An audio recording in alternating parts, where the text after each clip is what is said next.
بسم الله الرحمن الرحيم بسم الله الرحمن الرحيم ورتل القرآن ترتیلا۔ تجوید کی اہمیت کے حوالے سے آج چونکہ پہلا دن ہے،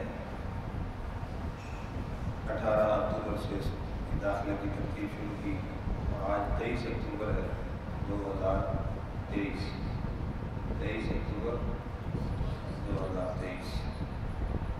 آج اس 3 مائی تجوید کورس کا آغاز کر رہے ہیں۔ تو تجوید کے ساتھ قرآن پاک کو پڑھنا ہر مسلمان پر فرض عین ہے۔ کیا ہے بچو؟ فرض عین۔ اور قرآن پاک کو خوبصورت کرنا پیارے نبی آخری نبی صلی اللہ علیہ وآلہ وسلم کی سنت ہے۔ کیا ہے بھائی؟ خوبصورت کرنا سنت۔ اب یہاں پر ایک سوال آئے گا کہ قرآن کو تجوید کے ساتھ پڑھنا کیا ہے بھائی؟ فرض عین ہے۔ کیا ہے بھائی؟ اب یہ کہیں گے جی میں نے تجوید ہی نہیں پڑھی، مجھ پر کیسے فرض ہوگا؟ تو لہذا اب یہ جملہ یاد رکھنا ہے کہ قرآن پاک کو صحیح پڑھنا ہر مسلمان مرد عورت پر کیا ہے؟ فرض عین ہے۔ تجوید پڑھی ہو چاہے تجوید نہ پڑھی ہو، اب بات مکمل ہوگی، فرض ہے۔ پھر دوسرا درجہ قرآن کو خوبصورت پڑھنا، یہ کیا ہے بھائی؟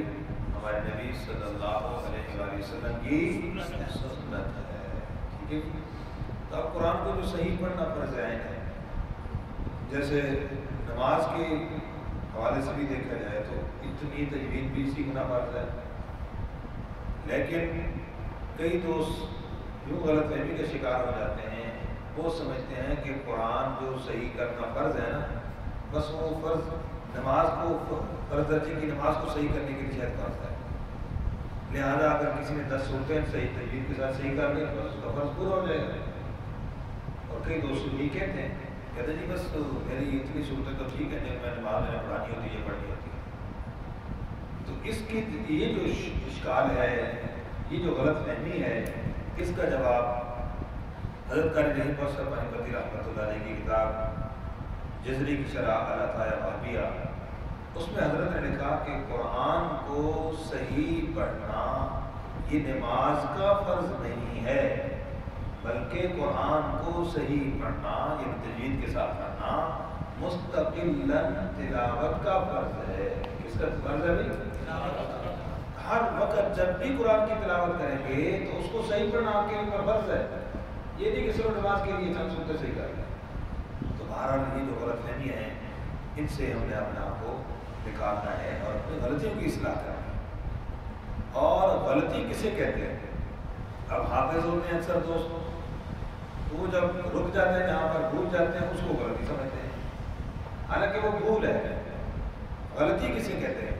غلطی یہ ہے کہ صاد کو سین پڑھ دیا، الحمد کو الحمد پڑھ دیا، رب العالمین کو بالعالمین حمزہ پڑھ دیا، ایاک نعبد عین پڑھنا تھا ایاک نعبد جھٹکے سے حمزہ پڑھ دیا، حرف کو بدل دیا، صاد کو سین پڑھ دیا، طا کو تا پڑھ دیا۔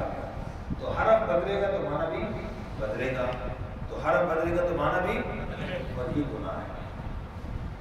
یہ اگر پتہ ہی نہیں ہے کہ یہ کیا میں کر رہا ہوں پھر بھی غلط ہے اور گناہ ہے، پتہ ہے اور پھر کوشش کرتا ہے پھر بھی اگر اس سے غلط بھی ہو رہا ہے، مکمل کوشش اس نے جاری نہیں رکھی تب بھی یہ غلط ہوگا، اور یہ غلطی لانے گری کی ہے، گناہ والی غلطی ہے جو کہ حرام ہے، بچنا بہت ضروری ہے۔ بس اوقات نماز کے اندر ایسی غلطی ہو کسی نماز بھی ٹوٹ جاتی ہے، سمجھا گیا؟ تو اس لیے غلطی اصل یہ ہے کہ جس سے معنی بدل جائے۔ غلطی کیا ہے؟ جس سے معنی بدل جائے، اور جس سے معنی بدل جاتا ہے، حرف بدلتا ہے تو معنی بدلتا ہے، معنی بدلے تو اللہ کی رضا ناراضگی میں بدل جاتی ہے۔ قرآن کو صحیح پڑھنے کا مقصد اللہ کو راضی کرنا ہے، نہ یہ کہ اللہ کو ناراض کرنا۔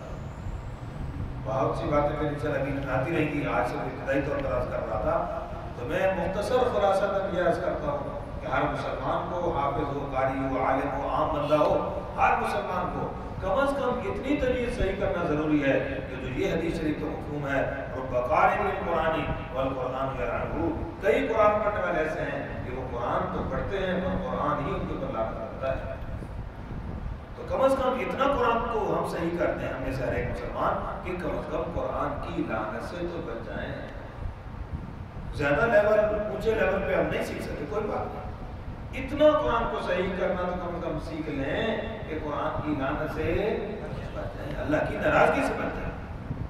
اور اللہ کی ناراضگی سے بچنے کا یہ واحد حل اور طریقہ ہے کہ کم از کم ہمارے حروف صحیح ہو جائیں پڑھنے میں۔ ایک جگہ نہیں صرف بات آتا ہے پہلی تختی کے اندر پڑھنی نہیں، پورے قرآن میں ہر حرف، ہر بار، ہر جگہ پر اس کو صحیح پڑھا جائے، یہ ہے اصل مقصد قرآن کا تجوید کے ساتھ پڑھنے کا۔ تو اللہ رب العزت کی ذات سے العزت ہمیں جس مقصد کے لیے اس کو شروع کر رہے ہیں، اور جتنے دوست احباب اس کو سماعت فرماتے ہیں، پھر اس کو اپنے بچوں پر کلاسوں میں لاگو کرتے ہیں، ان سب کو اللہ تعالیٰ اپنے درگاہ میں قبول فرمائے، اور اسی طریقے سے ہمیں پورے عالم کے لیے قرآن پاک کی اس دعوت اور اس تبلیغ کا ذریعے کے طور پر اللہ ہم سب کو قبول فرمائے۔ اتنی کے لیے آمین۔